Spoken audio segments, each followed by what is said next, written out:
The long road home seemed to go on and on. The road continued to outstretch in front of a vehicle endlessly. The light that shone through the branches of the tall green trees danced across the window, random patterns every once in a while, obnoxiously shining in the eyes. The surrounding was full of deep green trees forming a forest around the road. The only sound that was the sound of the car's engine as it traveled down the path. It was peaceful and let off a searing feeling. Although the ride seemed like a nice one, it lacked everything of nice. For both passengers, anyway. The middle-aged woman behind the steering wheel had a neat short brown hair that fit her complex quite well. She wore a green V-neck t-shirt and a pair of blue jeans. Diamond-stud earrings decorated each of her ears, which particularly showed from behind her haircut. She had deep green eyes, which were brought out by her shirt, and the lighting seemed to make them more and more noticeable. There wasn't much significance about her appearance. She just looked like every average mother that you'd see on TV shows such as. But one thing from sure made her different from those average mothers was that she had dark bags under her eyes. Her facial expression was gloomy and sad, although she genuinely looked one who smiled a lot. She would sniffle every once in a while and occasionally glance back in the rearview mirror to look back at her son in the back seat, who was hunched over particularly, his arms held tight around his chest and his head pressed against the cold window. The boy lacked any normal appearance. Anyone could blindly see that something was wrong with him. His messy brown hair went in every which way, and his pale, almost gray skin was brought out by a luminescent lining. His eyes were dark, unlike his mother's, and wore a white t-shirt and scrub pants that had been provided to him by the hospital. The clothes he had worn before he was shredded and blood-stained, and they weren't wearable anymore. The right side of his face bare a few cuts along and split on his eyebrow. His right arm was bandaged up and all the way up to his shoulder, which had been shattered when his right side had hit the shattered glass. His injuries appeared to be painful when really he couldn't feel a thing. He never could feel a thing. That was just one of the glories about being him. He could never feel a thing. That was just one of the glories about being him. One of the many challenges he had to face growing up was growing up with a rare disease that caused him to become completely numb towards pain. Never before had he himself felt pain. He could have lost an arm and felt nothing. That and another major disorder he had faced, that was one that deemed him many insulting nicknames in the short time he attended grade school before he was moved to his homeschooling. Tourette syndrome, which caused him to tick and twitch in ways he couldn't control. He would crack his neck uncontrollably and twitch every once in a while. The kids would tease him and call him Ticci Toby and mock him with exaggerating ticking and laughing. It got so bad he turned to homeschooling. It was too hard for him to be in a common learning environment with seemingly every kid poking or more like stabbing fun at him. Toby stared blankly out the window. His face was empty of any depictable emotion, and every few minutes his shoulder or arm or foot would twitch. Every bump that the car tires hit made his stomach turn. Toby Rogers was the boy's name. The last time Toby remembered riding in the car was when it crashed. That's all he thought about, unconsciously replaying everything he had remembered before he blacked out over and over again. Toby had been the lucky one when his sister hadn't been so lucky. When the thought of his older sister came, he couldn't help but let his eyes begin to tear up. The horrible memories replayed in his mind, her screaming that had been cut off when the front of the car was smashed in. It all went blank for a moment before Toby opened his eyes to see his sister's body, her forehead pierced with glass shards, her lips and legs were crushed under the force of the steering wheel, her torso pushed in for the late inflate of her airbag. That was the last thing he had seen of his dear older sister. The road home continued on for what seemed like forever. It took so long to get home due to his mother wanting to avoid passing the sign of the crash. When the surrounding gave into a familiar neighborhood, they had both been more than ready to get out of the car and step back into their own home. It was an older neighborhood, with the quaint little houses all next to each other. The car drove in front of the little blue house with white window panes. They both quickly noticed that the old vehicle that was parked in front of the house with a familiar figure who stood out the driveway. Toby felt automatic anger and frustration that took over him at the sight of his father who wasn't there. His mother pulled the car up into the driveway beside him before turning off the engine and preparing to step out and to face her husband. "Why is he here?" Toby said quietly as he looked back at his mother, who reached to open the car door. "He's your father, Toby. He's here because he wants to see you," his mother responded with a monotone voice, trying to sound less shaky. Yet he couldn't have driven up to the hospital to see Laura before she died. Toby narrowed his eyes out of the window. "He was drunk that night, honey. He couldn't drive." "Yeah, when is he not?" Toby pushed open the door before his mother had stumbled out of the driveway, where he met his father's gaze before looking down at his feet with a stern expression. His mother stepped out behind him and met her husband's eyes before walking around the car. His father opened up his arms, expecting a hug from his wife, but she walked right past him and put her arm around Toby's shoulder and influenced him to begin walking inside. "Connie," her husband began to say in a raspy voice. "What, no welcome hug, huh?" She ignored her husband's obnoxious words and walked past him with her son around her arm. "Hey, he's 16. He can walk by himself." His father began to follow them in. "He's 17. Connie glanced back at him before opening the door to his house and stepping inside. "Toby, why don't you get you in your room and rest today? I'll come and get you when dinner's ready." "No, I'm 16. I can walk by myself," Toby said sarcastically and glanced back at his father before stumbling up the small staircase and turning into his room, where he slammed the door violently. His little room didn't have much in it. Just a small bed, a dresser, a window, and his walls had a few framed pictures of his family when they were a family, before his father became an alcoholic and acted violently towards the rest of the family. Toby remembered when he was arguing with his mother and he grabbed her by the hair and shoved her to the floor. When Laura tried to break it up, he pushed her and hit her back on the corner of the kitchen counter. Toby could never forgive him for what he did to his mother and sister. Never. Toby didn't care how much his father beat him down. He couldn't feel it anyway. What he did care about was how he intentionally hurt the only two people he cared about. When he waited in the hospital where his sister took her last breath, the only person who didn't rush there was his dad. Toby stood by the window and looked out of the street. He could have sworn he saw something out of the corner of his eye, but quickly blamed it on the medication he had been put on. When dinner time had come around, his mother called up to him. Toby came down the staircase and hesitantly sat down at the table across from his father. In between his mother was an empty chair. It was quiet as his parents picked at their food, but Toby refused to eat. Instead, he just watched his dad with a blank stare. His mother caught on to his staring towards his father and elbowed him slightly. Toby looked at her slightly and looked down at his uneaten food, in which he didn't touch. Toby laid in bed. He pulled the covers over his head and stared at the window. He was tired, but there was no way he'd fall asleep. He couldn't. There was too much to think about. He had been debating on whether or not to follow his mother's directions and forgive his father, or continued holding a grudge with his bullying hatred. He heard the door crack open and his mother padded to the room and sat on the bed next to him. She reached over and rubbed his back, which had been turned to her. "I know it's hard, Toby. Trust me. I understand, but I promised it will get better," she said softly. "When is he going to leave?" Toby said with an innocent tone in his shaky voice.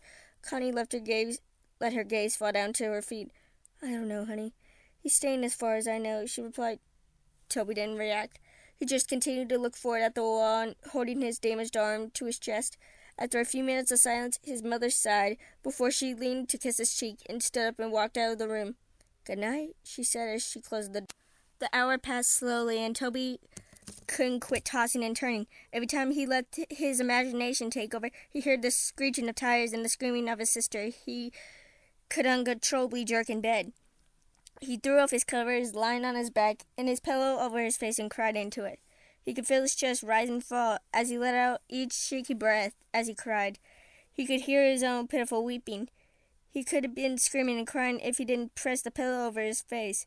In a few seconds, he threw the pillow off his face as well and sat up and hunched over, holding his head and breathing roughly, tears streaming down his eyes. He couldn't help but cry. He tried to keep it in, but he couldn't.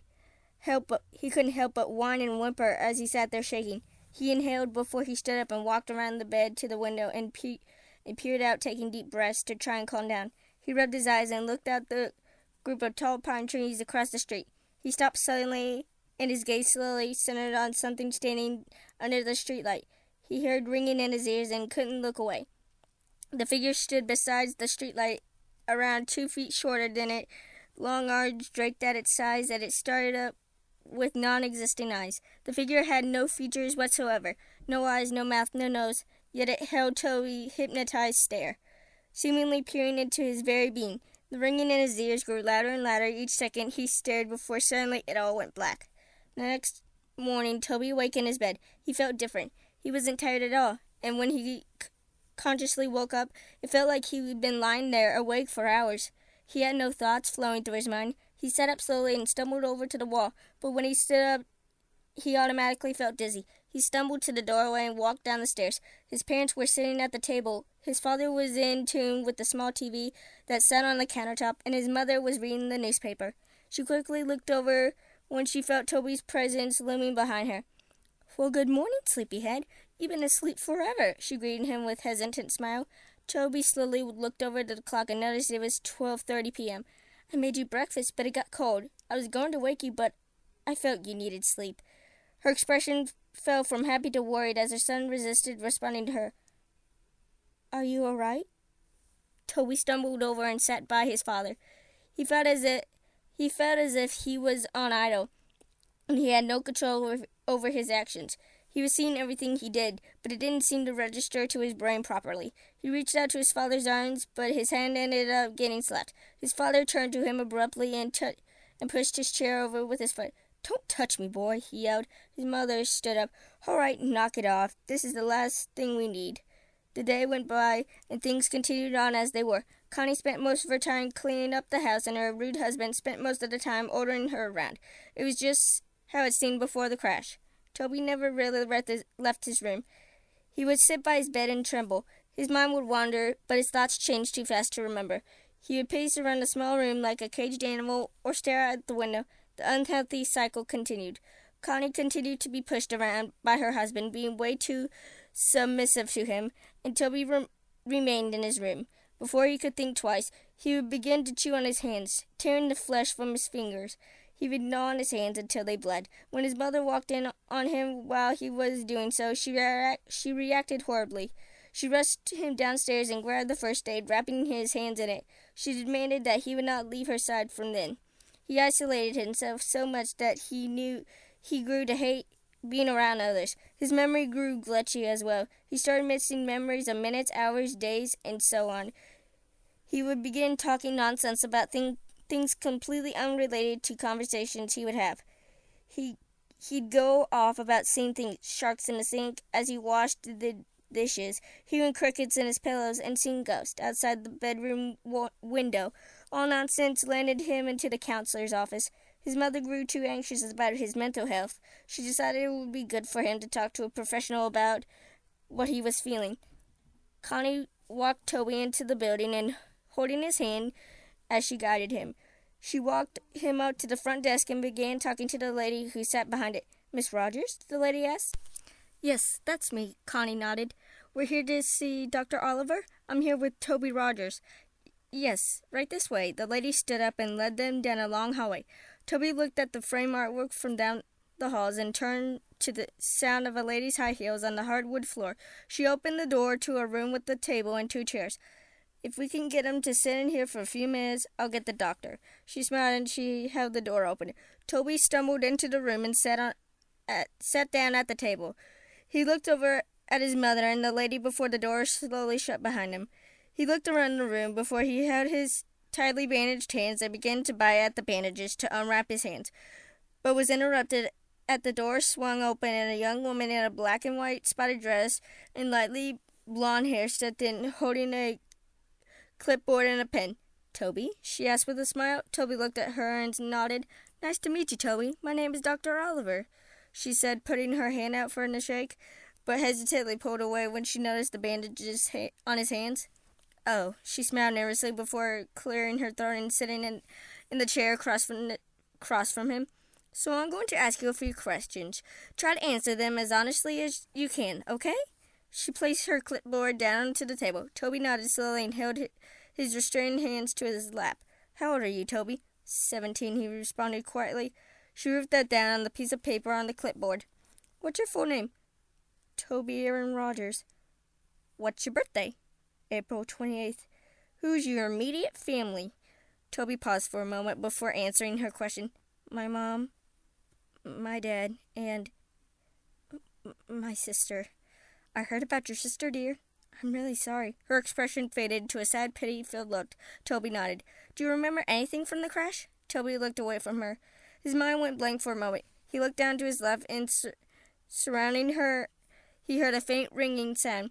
His eyes widened, and he froze in place. Toby? The counselor asked.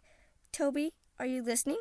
Toby felt a shiver go down his spine when he froze once again and slowly looked over at the little window through the door, where he saw a dark figure, a featureless figure peering at him. He stared, eyes wide, and the ringing grew louder and louder until suddenly the loud voice of the counselor broke his silence. Toby! She yelled. Toby jumped and fell sideways out of the chair and back up upon the corner. Dr. Oliver stood up, holding her clipboard to her chest, a surprised look in her eyes. Toby met her eyes again, his breath hitching as he twitched. That night, Toby lay in bed. His eyes gazed up as he stared straight up at the ceiling. He could feel himself begin to doze off. When he heard the scattering of footsteps down the hallway, he sat up and looked towards the doorway, his door wide open. There was no light. Everything was lit by the luminescent blue glow of the moon through his window, leaving a cold lightning. He stood up and slowly made his way towards the doorway, when suddenly the door, which was previously wide open, slammed in his face. He gasped and fell back. His was out of breath when he hit the ground and began breathing heavily, his eyes wide open, waiting a few seconds before getting up back to his feet. He reached out and grasped the cold door handle with his bandaged hand and cracked it open. He looked out of the dark door hallway, and tiptoed out of the room. The window at the end of the hallway lit up by darkness with the blue moonlight as he padded his way down. He could hear footsteps rustling around him and faint giggling lit by a pitter-patter of small feet, which sounded like a child that had run in front of him, giggling and running around. The hallway was a lot longer than he remembered. It seemed endless, like the ride home from the hospital. He heard a door creak in front of him. Mom? He called out in a shaky voice. Suddenly, a door slammed behind him, and he jumped to turn around. Behind him, he heard a long, eerie groan from behind him that sounded to croak right in his ear. He turned around as fast as he could and was suddenly face to face with none other than his dead sister. Her eyes were clouded white, her skin pale, and right side of her jaw only dangled by tissue and muscle. Glass pouted from her forehead, and black blood leaking down her face. Her blonde hair is pulled back in a ponytail, as it always was, wearing her gray t-shirt and athlete shorts, which were dirty and spotted with blood. Her legs were bent in ways that shouldn't be. She stood intent, a long creaking noise, only an inch away from Toby's face. Toby yelped and fell back. Ah! He started to crawl backwards away from her, not able to break his eye contact that he held with her. Blank, dead eyes. He grabbed himself backwards until he backed up into something. He stopped for a second. Everything was dead silent except for his heavy breathing and crying. He slowly backed up and met the blank faces of a tall, faceless figure that stood over him.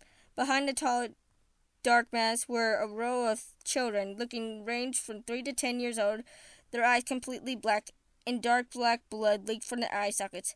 He screamed and stood up as fast as he could, only to be tricked by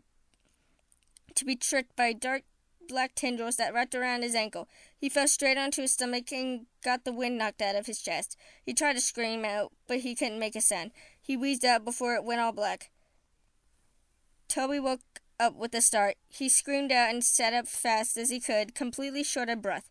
He wheezed out and held his chest as with his bandaged hand. It was just a dream. Just a dream. He laid back down on his bed and rolled over to the side. It felt like a giant weight had been lifted off his chest as he took in deep breaths. He stood up and padded over to the window. He saw nothing. Nobody was out there. No ghost, no figure, nothing. He heard the rustling and coughing of his father out of the doorway. His door was closed. He walked over and opened it, looking out the hallway once again. He padded down the hallway and into the kitchen, where he found his father standing and having a smoke in our living room. Toby waited a second and watched him from around the corner before a burning feeling deep in his chest, deep boiling anger, took over him. He heard a little imaginary voice in his head. "Do it. Do it. Do it," they chanted. He turned away and held his arms. He felt like he actually had control over himself, unlike he did for the past few weeks since he got home from the hospital. He actually had complete thoughts for a moment before they were clouded in with the chanting of the small voices in his head. "Kill him. He wasn't there. He wasn't there. Kill him. Kill him." They continued on.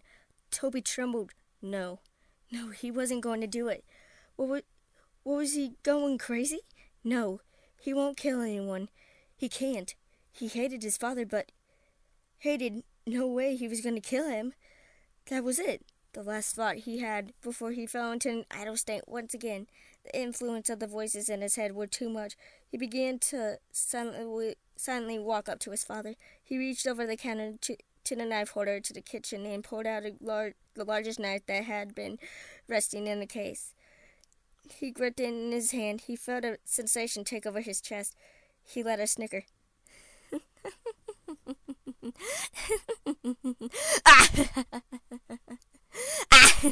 That was terrible, but he began laughing so hard he had to gasp for breath. His father turned around abruptly before he felt a brute force shove him to the floor. He grunted as his hair was knocked out of him. "What?" He looked up to the boy who stood over him, grasping the kitchen knife in his hand. "Toby, what are you doing?" He went to sit up and put a hand out in front of him in self-defense, but before he knew it, Toby was on top of him. He went to grab at his neck, but his father reached out and blocked his hand by grabbing on his wrist. "Stop it! Get off me, you little fucker!" he yelled, and with his other hand, he threw off a center punch towards Toby's shoulder, but he didn't stop. The look in Toby's eyes was not sane. It looked as if a demon had taken control of him. He yelled back and went to stab the knife into his father's chest, but blocked it and grabbed onto his wrist once again. He went to shove him back, but Toby kicked out his feet in front of him and landed a hard blow straight to his face. His father recoiled and pulled his arm away to cut off the face, but Toby got back up and drove the knife straight into his shoulder. His father let out a yell and cry and went to pull the knife out, but before he could, Toby threw his fist straight into his face. He began to pound his fist into his head, laughing and wheezing. He cracked his neck and grabbed the knife and ripped it out of his shoulder. He drove it deep into his dad's chest repeatedly, stabbing his torso, blood spilling out and getting splattered everywhere. He didn't stop until his father's body went still. He threw the knife over to the side and leaned over his body, coughing and panting. He stared at his smashed-in face and sat there twitching until a loud scream broke the silence. He looked over to see his mother standing a few feet away, covering her mouth. Tears streamed down her eyes. "Toby!" she screamed. "What did you do?" she cried. "Why?" she screamed. Toby stood up and began to back away from his father's dead, bloody corpse. He began to back out to the kitchen. He looked back at his blood-soaked bandages at his hands and looked back at his mother one last time before he turned and ran out of the house. He ran into the garage and slammed his hand against the control panel on the wall and pushed the button to open the garage door before he ran out to for his father's 2 hatchets that had been hanging on the tool rack above a table full of jars filled to the brim with old rusted nails and screws. One hatchet was new. It was it had a bright orange handle and a silver blade. The other was old and wooden, with a wooden handle and an old dull blade. He grabbed both and looked down at the table as his eyes met a box of matches, and under the table was a red gasoline tank. He held both of the matches in one hand and grabbed the gasoline before running out of the garage, down the driveway, and up the street. As he approached the street light to that, he could see his own bedroom window. He heard police sirens in the distance. He turned around, and the red and flashing blue lights came running down towards the street. Toby stood for a second before he pulled open the cap on the gasoline tank and ran down the street, spilling gasoline all over the street after him. And he turned to run to the streets. He poured the last bit of gasoline out before he reached in his pocket and pulled out a match. He struck it against the box and immediately dropped it. An instant flames burst out around him. The fire caught onto the trees and bushes around him, and before he knew it, he was surrounded by fire. The silhouettes of police cars were visible through the flames as he backed away into the forest around him. He looked around, but his vision was blurred. His heart was pounding, and he closed his eyes for a moment. That was it. This was the end. Toby felt a hand on his shoulder. He opened his eyes and looked over to see a large white hand with long bony fingers that rested on his shoulder. He followed the arm that was attached to a hand up to the towering black figure. It appeared to be wearing a dark suit, and his face was completely blank. It towered over Toby's small friend, and it looked down on him, tendrils reaching out from its back. Before Toby knew it, his vision blurred, and he was surrounded by the sound of ringing in his ears. Everything went blank. That was it. That was the end. That was how Toby Rogers died. A few weeks later, Connie sat in her sister's kitchen. Her sister Lori sat next to her, drinking a cup of coffee. About 30 weeks ago, Connie lost her husband and her son, and a few weeks before, she lost her daughter to a car crash. Since then, she moved with her sister. The police were keeping her busy. They had just finished cleaning up the case, and the story had been released two weeks ago, and the focus of the world seemed to have shifted to a complete new stories. Lori switched on the TV to a news broadcast. On the TV, the news reporter began introducing the new headlines. We have breaking news. Last night, there had been a report of 4 murders of 4 individuals. There are no suspects yet, but the victims were a group of middle schoolers who had been out in the woods late at night. The kids had been bloodied and stabbed to death. The investigators had discovered a weapon at the crime scene, which appeared to be an old dull-blade hatchet. As you can see here, the picture changed to show a snap of shots of the weapon exactly as it left on the crime scene. Investigators had pulled the names of the responsible suspect, Toby Rogers, a 17-year-old boy who a few weeks ago stabbed his father to death and tried to cover his escape by setting the fire to the streets into the forest area around the neighborhood. Although they have to believe that the boy had died in the fire, investigators suspect that Rogers may still be alive, due to the fact that there was no body that had ever been found in the fire.